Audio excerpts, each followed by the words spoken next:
அந்த பாடம் number 7 company accounts, அதாவது நிறுவன கணக்கு. இந்த பயிற்சி கணக்கு பார்த்தீங்கன்னா 1, 2, 10, 11, 12, 20, 19. அது எக்ஸசைஸ் 1, 2, 10, 11, 12, 13, 19, 20. 7 question 1, 2, 5 short answer 1, 4. அடுத்ததாக ஃபினான்ஷியல் ஸ்டேட்மெண்ட் அனாலிசிஸ், அதாவது நிதிநிலை பகுப்பாய்வு 8வது பாடம். எடுத்துக்காட்டு 1, 2, 6, 7, 8, 11, 15.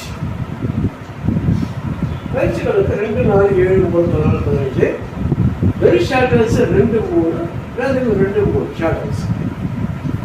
அடுத்ததாக ரேஷியோ அனாலிசிஸ் பாடம் விகித பகுப்பாய்வு சொல்லுவாங்க. எடுத்துக்காட்டு 3, 5, 7, 11, 15, 18.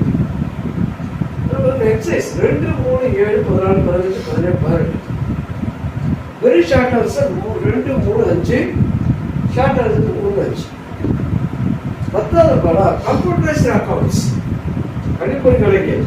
இது சம்பள கிடையாது. ஒரு வெரி ஷார்ட் ஆன்சர் 1, 2, 3, 4, 5. இப்போ என்ன பண்ணணும் அப்படின்னா இந்த இதில் இந்த 6 விட்டுடுங்க, 7, 8, 9 இந்த தேதி இதுனா ஒரு தேதி படிச்சுக்கணும். இந்த 3 சாப்டர் 7, 8, 9 பயிற்சிகளை மட்டும் போட்டு பாருங்க. அது எவ்வளோ தேவை, எக்ஸசைஸ் கூட தேவையில்லை. இந்த பயிற்சிகளை மட்டும் போட்டிருந்தாலே உங்களுக்கு 35 மார்க் வரும், 40 மார்க்.